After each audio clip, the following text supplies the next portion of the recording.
Ya, masih kita lanjutkan kebersamaan kita di Koja Sastra bersama saya Ribut Ahwani dan kita masih mengulas satu topik menarik untuk Anda, mendekonstruksi sejarah sastra Indonesia. Ya, ajuan dari Profesor Dr. Djoko Saryono ini tampaknya menarik dan tadi ketika saya mengikuti bagaimana beliau memaparkan bahwa ada permasalahan dalam penyusunan sejarah sastra Indonesia di era sekarang ya.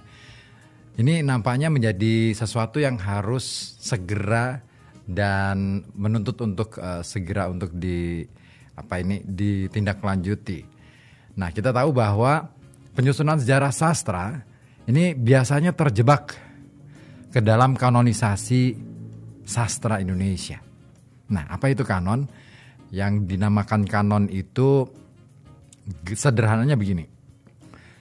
Ketika kita ketemu dengan karya sastra, itu kanonisasi itu kaitannya dengan ada karya sastra bermutu tinggi dan bermutu rendah. Nah, kalau sudah ada klasifikasi semacam ini, maka kemudian biasanya karya-karya sastra yang bermutu tinggi saja yang kemudian akhirnya mendapatkan tempat dalam jajaran peristiwa sejarah sastra Indonesia. Nah, ini yang menjadi persoalan di samping persoalan-persoalan lain yang juga diajukan oleh Profesor Dr. Djoko Saryono. Nah, seperti apakah penuturan beliau? Oke, kita akan simak satu pernyataan dari Profesor Djoko Saryono. Kita simak dulu. Yuk.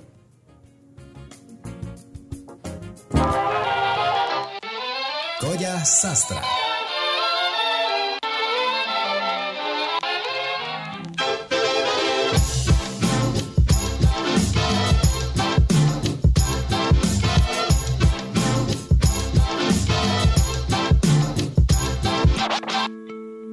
Menurut hemat saya, sejarah sastra Indonesia, terutama penulisan sejarah sastra Indonesia dan historiografinya tidak mengalami perkembangan selama 25 tahun terakhir ini.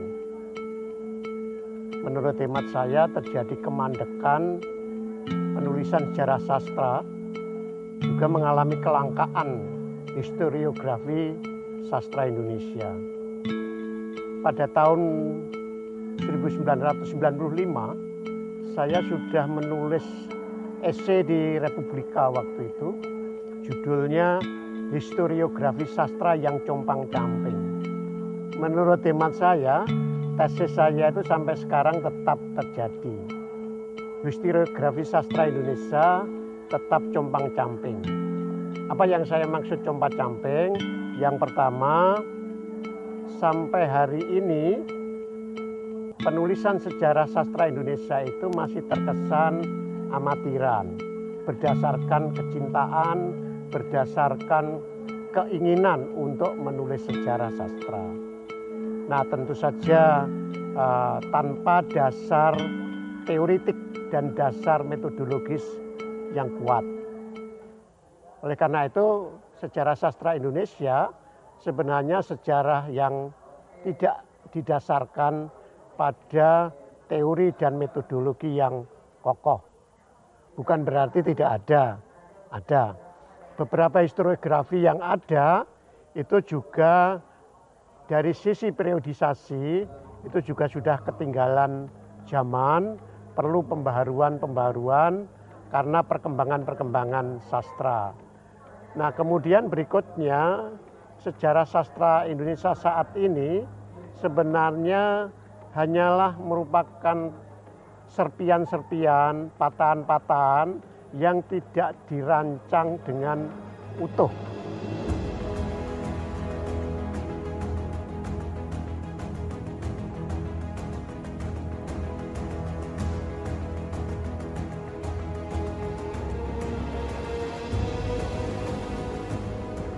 Memang banyak buku ditulis, tetapi buku itu sebenarnya mengulang pemikiran sejarah sastra yang sudah ada.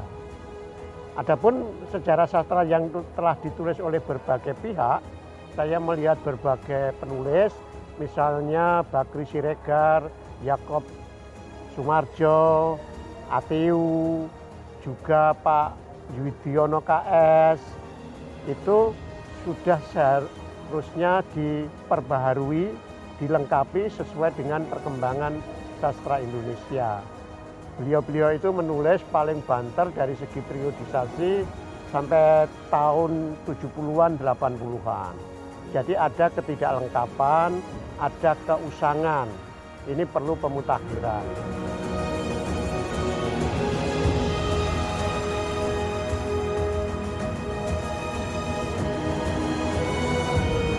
Nah, berikutnya menurut hemat saya, sejarah sastra Indonesia itu terjebak pada periodisasi. Harusnya sejarah sastra Indonesia itu lebih luas daripada sekedar periodisasi.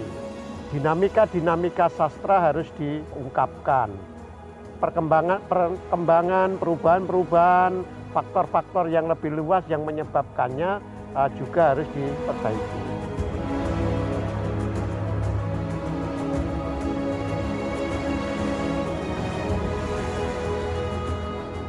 Pak Sapardi pernah menulis satu perspektif sejarah sastra yang lebih luas.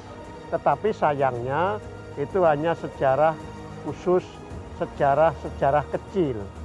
Nah, sampai hari ini menurut hemat saya, kita belum memiliki dua hal, yaitu babon sejarah sastra Indonesia yang bisa digunakan oleh berbagai pihak, mulai peneliti sampai kalangan pendidikan, sebagai sumber rujukan riset atau pembelajaran.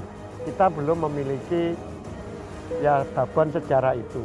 Mungkin para sastrawan tidak memerlukannya atau alergi, tetapi pembaca, pengguna, penggemar, peneliti sastra jelas membutuhkannya. Selain belum memiliki babon sejarah sastra Indonesia yang utuh, mutakhir, dengan metodologi dan teori yang kokoh, kita ini juga masih kekurangan apa yang disebut sejarah-sejarah lokal, sejarah-sejarah kecil sastra Indonesia.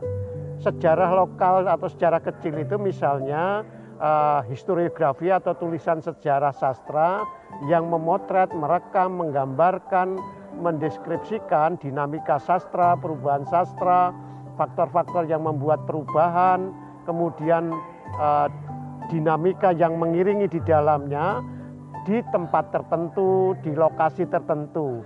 Sebutlah, kita belum memiliki sejarah sastra Indonesia di Yogyakarta, sejarah sastra Indonesia di Bali, sejarah sastra Indonesia di Makassar, atau di tempat-tempat lain. Padahal menurut saya, 20 tahun terakhir telah terjadi perkembangan dinamika lokal, dinamika daerah yang luar biasa.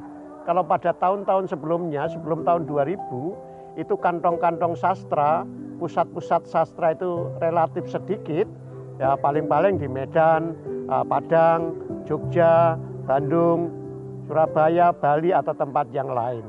Tetapi sekarang kita melihat bahwa berbagai kota di Indonesia menjadi kekuatan-kekuatan sastra baru, menjadi pusat-pusat sastra baru, kelompok-kelompok atau komunitas-komunitas sastrawan-sastrawannya memberikan andil yang besar bagi pertumbuhan dan perkembangan sastra Indonesia. Koja Sastra.